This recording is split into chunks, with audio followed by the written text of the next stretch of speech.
प्रथम स्कंद अथ द्वादशो अध्याय। परीक्षित का जन्म। शौनक जी ने कहा, अश्वत्थामा ने जो अत्यंत तेजस्वी ब्रह्मास्त्र चलाया था उससे उत्तरा का गर्भ नष्ट हो गया था, परंतु भगवान ने उसे पुनः जीवित कर दिया। उस गर्भ से पैदा हुए महाज्ञानी महात्मा परीक्षित के जिन्हें सुखदेव जी ने ज्ञानोपदेश दिया था, जन्म कर्म मृत्यु और उसके बाद जो गति उन्हें प्राप्त हुई वह सब यदि आप ठीक समझें तो कहें। हम लोग बड़ी श्रद्धा के साथ सुनना चाहते हैं। सूत जी ने कहा, धर्मराज युधिष्ठिर अपनी प्रजा को प्रसन्न रखते हुए पिता के समान उसका पालन करने लगे। भगवान श्री कृष्ण के चरण कमलों के सेवन से वे समस्त भोगों से निष्प्रह हो गए थे।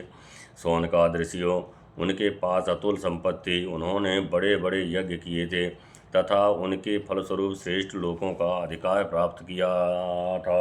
उनकी रानियां और भाई अनुकूल थे, सारी पृथ्वी उनकी थी। वे जम्बू द्वीप के स्वामी थे और उनकी कीर्ति स्वर्ग तक फैली हुई थी।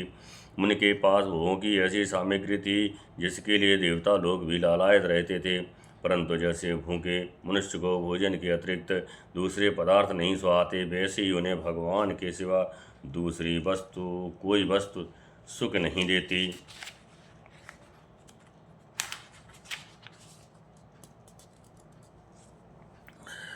मात्र गर्भ।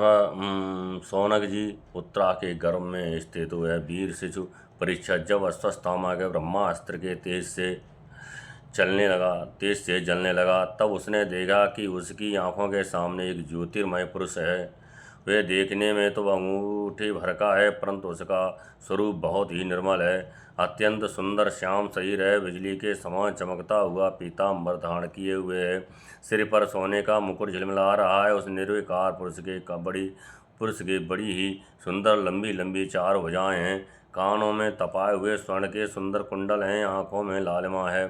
हाथ में लूके के समान जलती हुई गदा लेकर उसे बार बार घुमाता जा रहा है और स्वयं शिशु के चारों ओर घूम रहा है।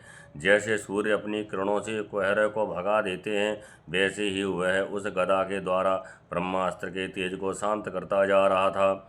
उस पुरुष को अपने समीप देखकर वह गर्भस्थ शिशु सोचने लगा कि यह कौन है। इस प्रकार उस 10 मास के गर्भस्थ शिशु के सामने ही धर्मरक्षक अप्रमेय भगवान श्री कृष्ण ब्रह्मास्त्र के तेज को शांत करके वहीं अंतर्धान हो गए। तदनंतर अनुकूल ग्रहों के उदय से युक्त समस्त सद्गुणों को विकसित करने वाले शुभ समय में पांडु के वंशधर परीक्षित का जन्म हुआ। जन्म के समय ही वह बालक इतना तेजस्वी दिखा पड़ता था मानो स्वयं पांडु ने ही फिर से जन्म लिया हो। पौत्र के जन्म की बात सुनकर राजा युधिष्ठिर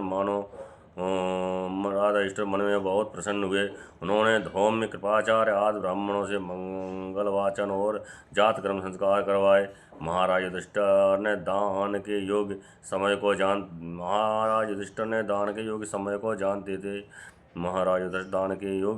जानते थे।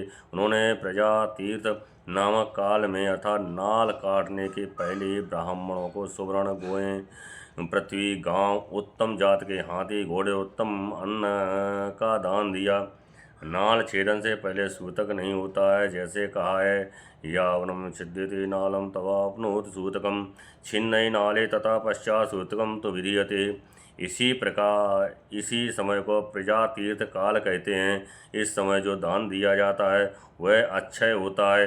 स्मृति कहती है, पुत्रे जायते व्यतिपाते दत्तम भवित छायम, अर्थात पुत्र उत्पत्ति और व्यतिपात के समय दिया हुआ दान अक्षय होता है।